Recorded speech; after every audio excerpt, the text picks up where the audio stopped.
Definition हमने पढ़ी थी रेजिडेंट इंडिविजुअल की। इसमें हमने पॉइंट ए ये पढ़ा था कि जो बंदा टैक्स ईयर में 183 डेज या उससे ज़्यादा रहे he will be considered as resident individual. और इसका इकट्ठे रहना ज़रूरी नहीं है, आता जाता रहे और मिला के 183 डेज पूरे हो जाएं फिर भी इसको रेजिडेंट कहा जाएगा। फिर हमने ए बी पॉइंट को स्किप करके सी पढ़ा था। उधर ईमेल करा दो ज़रा नोट्स पहले फुलबर्ग से कह दो रखवा भी। सी में इज एन एम्प्लॉई और ऑफिशियल ऑफ फेडरल गवर्नमेंट और provincial government posted abroad in the tax year. तो फेडरल गवर्नमेंट या प्रोविंशियल गवर्नमेंट का अगर एम्प्लॉई होगा और बाहर पोस्टिंग हुई हुई है, he will also be considered as resident individual, उसको भी रेजिडेंट इंडिविजुअल कहा जाएगा। ओके और रूल 14 में पढ़ा था आने जाने का दिन और पब्लिक हॉलीडेज वगैरह काउंट की जाएंगी, ये डिफरेंट चीज़ें। और एक चीज़ काउंट नहीं की जाएगी अगर दो मुल्कों के दरमियान इन ट्रांजिट है। ओके 82 का ए बी ये कल रह गया था।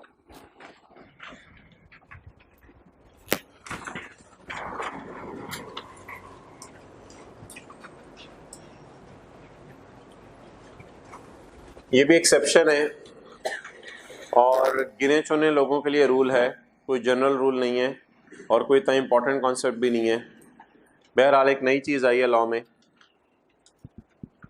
एक साहब है जिनका स्टे टैक्स ईयर 2020 के अंदर पाकिस्तान में एज्यूम करते हैं 120 डेज है। एक साहब हैं जिनका टैक्स ईयर 2020 जो करंट ईयर है इसके दौरान पाकिस्तान में स्टे है 120 डेज। अब ये जो साहब हैं जिनका स्टे पाकिस्तान में 120 डेज है, ये साहब पॉइंट ए वाला रूल लगाएं तो क्या बनेंगे? नॉन रेजिडेंट, क्योंकि इनका स्टे 183 डेज से। लेकिन अगर सवाल में इनके पिछले 4 साल का डाटा दे दे तो फिर आपने पॉइंट ए नहीं लगाना, पॉइंट ए बी भी लगाना है। पिछले 4 साल का डाटा दे दे, 19, 18, 17, 16, पिछले 4 साल का डाटा दे दे और पिछले 4 साल में मिला के, आमतौर पे सवाल में पिछले 4 साल का डाटा देगा नहीं।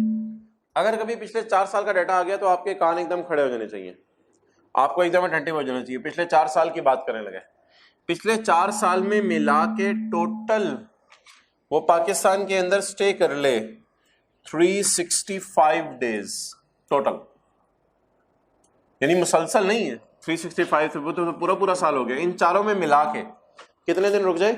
365 डेज। तो अगर ये दो शर्तें पूरी हो जाएं तो he will be called as resident individual, उसको भी रेजिडेंट इंडिविजुअल। ये असल में कुछ लोग आते जाते रहते थे तो वो लोग अपने आप को नॉन रेजिडेंट कह के फ़ायदे लेने लगे थे बहुत ज़्यादा। नॉन रेजिडेंट को क्या फ़ायदे मिलते हैं हम आने वाले दिनों में देखेंगे। तो कुछ लोग पाकिस्तान में आते जाते अक्सर रहते थे और नॉन रेजिडेंट अपने आप को करार देके बहुत से फ़ायदे लेने लग गए थे। तो गवर्नमेंट ने इन लोगों को पकड़ने की कोशिश की। अब इन लोगों को जब गवर्नमेंट ने पकड़ा तो गवर्नमेंट ने क्या रूल बनाया?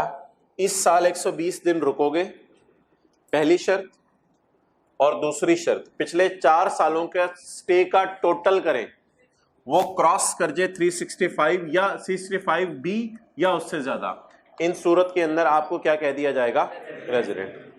अब आपने मुझे बताने, अगर इधर 119 दिन है और इधर 365 डेज है, फिर क्या बनेगा? आगे आओ भाई, आगे आओ, इधर फर्स्ट रो में है। ये बैग उठा दे, नीचे रख दे, ये वाला बैग भी उठा दे, साइड कर दे, इधर हो जाए, बस ज्यादा उधर ना। ओके, टाइम पे आया करें। अच्छा भाई, अब ये इधर 365 डेज है या उससे ज्यादा है और इधर 120 डेज है या उससे ज्यादा है, तो क्या बनेगा? भाई आप पीछे क्यों देख रहे? अच्छा, इधर 119 डेज है और इधर 365 या उससे ज्यादा है, नॉन रेजिडेंट। और इधर 120 डेज या उससे ज्यादा है लेकिन इधर 364 डेज है, नॉन रेजिडेंट। तो दोनों शर्तें पूरी होनी जरूरी है। दोनों शर्तें क्या है? नंबर 1, इस साल 120 डेज या उससे ज्यादा हो। आप उस पर क्यों देख रहे हो? इस पर डायरेक्ट क्यों नहीं देख रहे? इस साल 120 या उससे ज्यादा हो और पिछले सालों में, पिछले कितने सालों में? 4 साल। पढ़ लें जी point A B ji.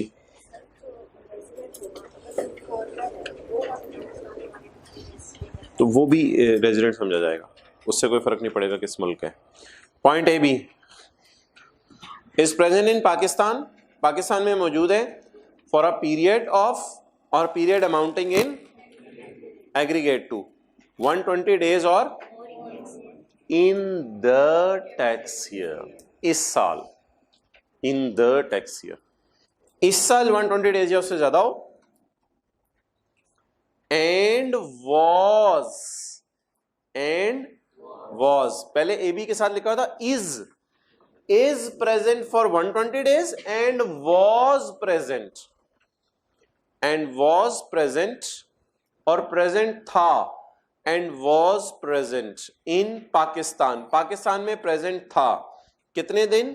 For 365 days और मोर इन टोटल आता जाता रह सकता है, इन टोटल मिला के, इन 4 प्रीसीडिंग का मतलब फौरन पिछले, तो अगर 20 है तो 19, 18, 17 और 16 जी। Example, in 2020 Arsalan spend 130 days in Pakistan, एक शर्त पूरी हो गई। The details of his presence in Pakistan in previous 4 years is as follows. 19 में 100 दिन रहा, 19 में 100 दिन रहा, 18 में इधर 18 का टोटल क्या बन गया? 380। इट इज ग्रेटर देन, तो ये वाली शर्त भी पूरी हो गई, ये वाली शर्त भी पूरी हो गई। पिछले 4 देखने हैं, 20 को नहीं डालना बीच में, 19, 18, 17, 16। As mister Aslan has spend more than in current year and more than in aggregate in Pakistan in previous, he will be considered as in tax year 2020। ये किन लोगों के लिए है? जो पाकिस्तान से आते जाते रहते हैं। ये लोग 25 करोड़ में से 22-23 करोड़ लोग ऐसे होंगे, बिल्कुल भी नहीं। 25 करोड़ में से 22-23 करोड़ ऐसे होंगे पाकिस्तान में जिन्होंने शायद बाहर का मुल्क कभी देखा ही नहीं। तो ये असूल भी गिने चुने लोगों के लिए है। गवर्नमेंट एम्प्लॉय वाला रूल भी गिने चुने लोगों के लिए था, सी वाला, और ए बी भी। अब सी कब लगाना है भाई? आप एंड से इधर हो जाए, बल्कि एंड पे बैठ रहने दिया करें। जो लेट आए उसको मत आगे एडजस्ट किया करें, या तो ये टाइम पे आ जाए करें जिन्हें आगे बैठना है। अच्छा, पॉइंट सी कब लगाना है? जब गवर्नमेंट एम्प्लॉय का लफ्ज आए। पॉइंट ए बी कब लगाना है? जब पिछले 4 सालों का डेटा दे। 4 का दे दे, 5 का दे दे, परेशान करने के लिए 5 का भी डेटा दे सकता है। 5 का डेटा दे दे तो आपने सिर्फ कितने सालों का देखना है? 4 सालों का। आपको 5वें साल के डेटे को आप इग्नोर कर देंगे, उससे आपको कंसर्न नहीं। पिछले 6 सालों का डेटा भी दे सकता है परेशान करने के लिए, लेकिन आपने सिर्फ। तो पॉइंट सी कब लगना है? जब गवर्नमेंट का एम्प्लॉय हो। पॉइंट ए बी कब लगना है? अगर पिछले 4 सालों का डेटा नहीं गिवन, और ये नहीं गिवन के छुरी चले साहब, जब पिछले 4 सालों का डेटा नहीं गिवन और ये भी नहीं गिवन के गवर्नमेंट एम्प्लॉय है, तो कौन सा पॉइंट लगना है? ए। तो हर हाल में कौन सा पॉइंट लगना है? ए बी लगना होगा, बड़ा वाजे आई कैप बता देगा, आपको खुद ही पता चल जाएगा। सी लगना होगा, बड़ा वाजे पता चल जाएगा, गवर्नमेंट का एम्प्लॉय है। ए लगने के लिए वाजे पता नहीं चलेगा, ए बी और सी नहीं लगेगा, तो क्या लगेगा? ए लगेगा। तो ए के ऊपर लिख लिया जनरल रूल। एक्सेप्शंस क्या है? गवर्नमेंट एम्प्लॉयज और 4 साल वाले लोग। 4 साल वाले लोग एक्सेप्शन है। 4 साल वाले लोगों के लिए अलग रूल है और गवर्नमेंट एम्प्लॉयज के लिए भी अलग रूल है।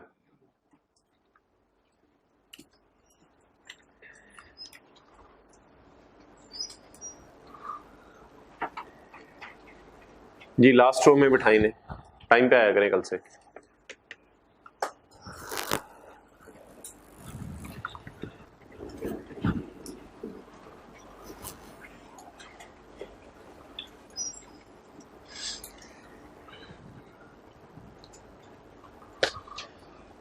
Okay, it was all about resident individual. Section 81, sofa ka top. A person shall be a resident person if the person is, sofa ka top. सभी के टॉप पे रेजिडेंट इंडिविजुअल की definition नहीं है, रेजिडेंट पर्सन की definition है। Person में तो तीनों आ जाएंगे ना। A person shall be a resident person for a tax year if the person is a resident individual, if the person is a resident company, if the person is a resident AOP। Federal government को भी उसने resident कह दिया। Federal government कई दफ़ा case करती है या हुकूमत के खिलाफ केस होता है, इसलिए फेडरल गवर्नमेंट तो रेजिडेंट है। इससे इम्प्लाइड ये होगा कि जो फॉरेन गवर्नमेंट है वो रेजिडेंट नहीं है। जाहिर बात है बाहर की हुकूमतों की जो गवर्नमेंट्स हैं वो हमारे लिए रेजिडेंट नहीं है, नॉन रेजिडेंट है। बहरहाल फेडरल गवर्नमेंट से मुराद पाकिस्तान की गवर्नमेंट है, ये रेजिडेंट है। फेडरल गवर्नमेंट को इसने अलग क्यों लिखा? इसलिए अलग लिखा कि फेडरल गवर्नमेंट को इंडिविजुअल भी नहीं कहा जाता, फेडरल गवर्नमेंट को पार्टनरशिप भी नहीं कहा जा सकता, और फेडरल गवर्नमेंट को कंपनी भी नहीं कहा जा सकता। तो फेडरल गवर्नमेंट को फिर अलग से लिख दिया इसने। पॉइंट 2 पॉइंट 1 ने तो डेफिनेशन दे दी रेजिडेंट की, अब पॉइंट 2 डेफिनेशन दे रहे हैं नॉन रेजिडेंट की। अ person shall be a non resident person if the person is not a resident. बस खत्म हो गई, इसमें क्या समझाने की बात है। कहते हैं नॉन रेजिडेंट की डेफिनेशन ये आपने अकेले में बैठ के तसल्ली से याद करनी है, फोकस करके, फिर अब्बू को सुनानी है। A person shall be a non resident if the person is not a resident. कौदा बाहर निकला चूहा वो जिंदा। ओके अच्छा जी, अब हमने पॉइंट 1 में वापस आए दोबारा सफ़े के टॉप पे। अ person shall be a resident person if the person is resident individual. Resident individual की डेफिनेशन कहाँ है? 82 में, 82 में, तो 82 लिख लिया यहाँ। रेजिडेंट कंपनी की डेफिनेशन कहाँ है? लिंक कर लिया 83 में। और रेजिडेंट एओपी की 84 में। कितने लोगों ने नोट्स नहीं लिए अभी तक फोटोकॉपियर से? वो जरा हाथ खड़ा रखे। कुछ नहीं कहा जाएगा, उनके लिए एक सफ़ा मंगवाया जाएगा जो आज पढ़ाना है। अब हाथ खड़ा करेंगे। जी जी ऊंची से जरा हाथ खड़ा कर दें, कुछ नहीं होता। ये 20-25 कॉपीज करा लो, उधर से भी पूछ लेना। करा ली है इतनी? ठीक है, बैठ से। Okay let us discuss resident company and resident AOP. पहले रेजिडेंट एओपी कर लेते हैं, सफ़े के एंड पे है।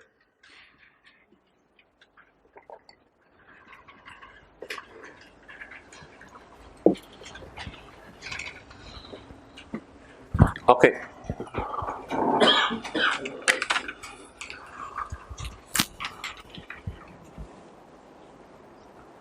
एक फर्म है इंग्लैंड की, पार्टनरशिप फर्म,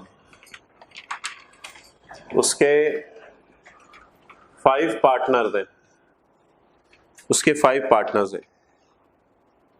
1 पार्टनर केम इन पाकिस्तान, 1.5 नहीं आ सकते।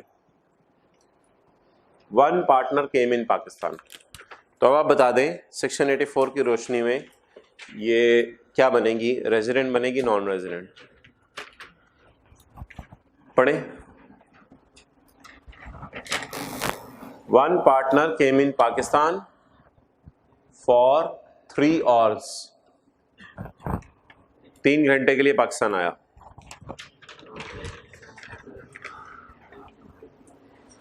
जी भाई 183 वाला रूल तो यहां नहीं लगना ना, क्योंकि ये इंडिविजुअल नहीं है, ये पार्टनरशिप फर्म है। An AOP shall be uh if the control and management of AOP. Control किसके हाथों में होता है?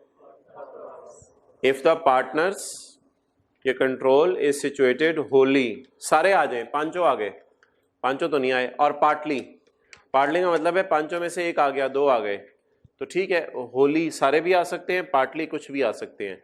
हमारी मिसाल में कुछ आ रहे हैं, तो पहली शर्त पूरी हो गई, पार्टली। टोटल 5 पार्टनर्स हैं, पाकिस्तान 1 आया। At any time in the year, at any time in the year या for 183 days in the year?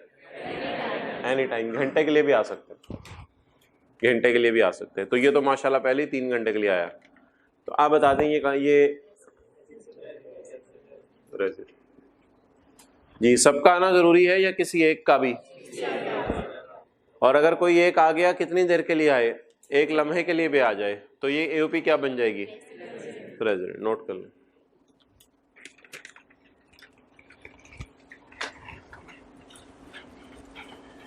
Five के साथ लिख लें टोटल 5 पार्टनर्स हैं, सिर्फ 1 आया पाकिस्तान में, और आया भी 3 घंटे के लिए।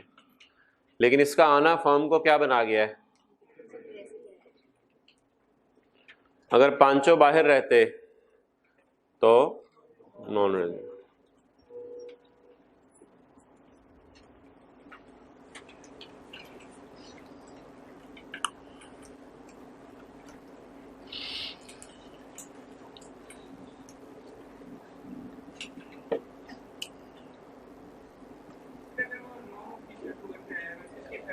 नहीं, ज़ाहिर बात है बिजनेस डिसीजन लेना जरूरी है, इसलिए उसने लिखा है control and management of affairs. Business decision लेना जरूरी है आके।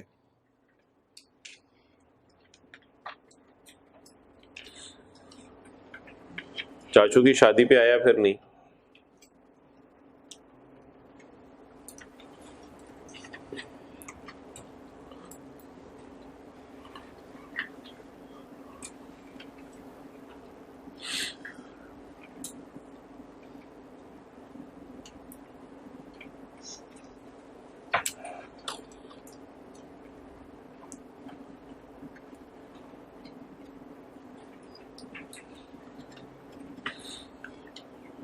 Okay, resident company.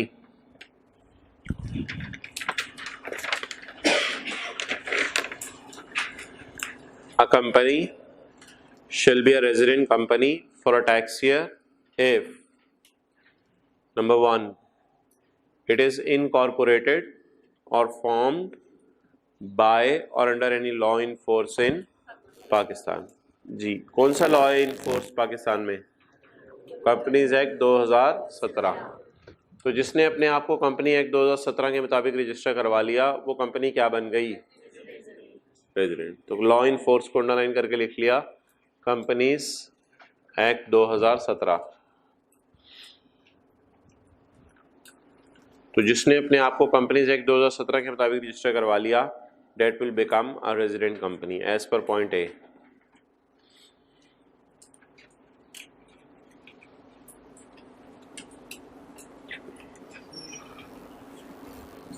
जी, इस पॉइंट के तहत पाकिस्तान की 95% कंपनीज कवर हो जाएंगी। 95% कंपनीज कवर हो जाएंगी। यहाँ मेन पॉइंट यही है, पॉइंट ए। जिस तरह उधर 183 डेज वाला था ना, तो मेजर कंपनीज को ये पॉइंट कवर कर देगा। पाकिस्तान में 97-98% जो कंपनीज हैं वो पॉइंट ए के मुताबिक क्या बन जाएंगी? Resident company. तो रॉयल फैन क्या बनेगा? Resident company. इसने पाकिस्तान में अपने हायर क्या बनेगा? डॉलेंस वाले क्या बनेंगे? होंडा एटलस कार क्या बनेगा? टोयोटा करोला क्या बनेगा? तो पाकिस्तान की तकरीबन सारी कंपनीज, बल्कि 98 भी छोड़े, 99% कंपनीज पॉइंट ए में गिर गई, क्योंकि इन्होंने अपने आप को किस लॉ के तहत रजिस्टर करवाया हुआ है? कंपनीज एक्ट 2017 के मुताबिक। अब गिनी चुनी कंपनीज बची, ये वो कंपनीज होंगी जो बाहर की होंगी लेकिन कभी कभी पाकिस्तान में कोई बिजनेस ऑपरेशन करने आती होंगी, और इन्होंने अपने आप को कंपनी लॉ में रजिस्टर, अगर बाहर की कंपनी अपने आप को कंपनी लॉ में रजिस्टर करा ले फिर तो पॉइंट ए में ही गिर जाएगी, फिर तो वो वहीं रेजिडेंट बन जाएगी। अब वो गिनी चुनी कंपनीज बची जो बाहर के मुल्क की हैं लेकिन पाकिस्तान आती हैं, उनके लिए फिर पॉइंट बी लगेगा। अब पॉइंट बी क्या कहता है? Control and management of the affairs of the company is situated Holi in eight any time in the year.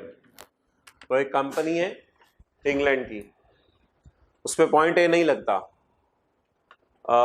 Not incorporated in companies act 2017, point A नहीं लगता, क्योंकि उसने कंपनी एक्ट 2017 में अपने आप को इससे रजिस्टर नहीं कराया कि उसने इंग्लैंड में अपने आप को रजिस्टर कराया हुआ है। तो उसको यहाँ अगर बिजनेस ऑपरेशन बहुत ज्यादा होते हो सकते हैं वो रजिस्टर करा भी लेता, लेकिन उसने नहीं कराया हुआ। इसके 5 डायरेक्टर्स हैं, इसके 5 डायरेक्टर्स हैं, इसका एक डायरेक्टर पाकिस्तान आया 3 घंटे के लिए। जी भाई, कंपनी रेजिडेंट है नॉन रेजिडेंट? Non resident. क्यों? सबका आना जरूरी था। क्या? सबका आना जरूरी था। अच्छा, पहले हमने पॉइंट ए लगाया करना है फिर बी लगाया करना है। पहले पॉइंट ए के टेस्ट से गुजारा करेंगे फिर बी के टेस्ट से। पहले ए का टेस्ट लगाते हैं। It is incorporated in any law in force in Pakistan, point A नहीं लगा। आप कौन सा पॉइंट लगाएं? पॉइंट बी लगाएं। पॉइंट बी अगर लगाएंगे तो पॉइंट बी के तहत क्या ये मैनेजमेंट एंड कंट्रोल सारा पाकिस्तान में है? इसका भी जवाब नो आ गया। तीसरा, क्या ये प्रोविंशियल गवर्नमेंट है या लोकल गवर्नमेंट है? नहीं, ये तो कंपनी है इंग्लैंड की। तीनों का जवाब क्या आ गया? अब तीनों टेस्ट लगा के देख लिए, तीनों में से किसी के अंदर यस जवाब नहीं आया। तो जब तीनों का जवाब नो आ गया तो इस कंपनी को क्या कहेंगे? ये किसी पॉइंट के तहत रेजिडेंट नहीं बन रही। पहला सवाल, क्या ये पाकिस्तान में रजिस्टर्ड है? क्या सारे डायरेक्टर पाकिस्तान आ गए हैं? क्या ये गवर्नमेंट है? बस ठीक है, it is non resident. Note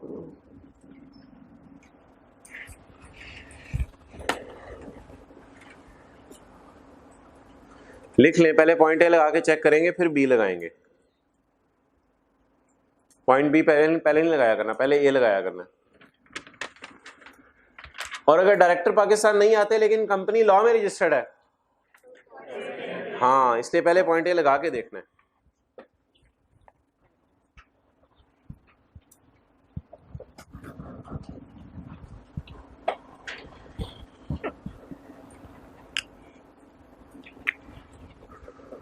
दाएं में वाला देखें लिख रहा है या आपको लिखते हुए देख रहा है? यहां से आपको पता चल जाएगा उसका कितना इंटरेस्ट है पढ़ाई में।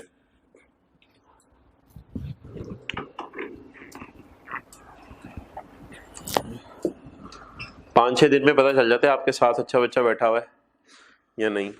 कंपनी चेंज कर लिया करें।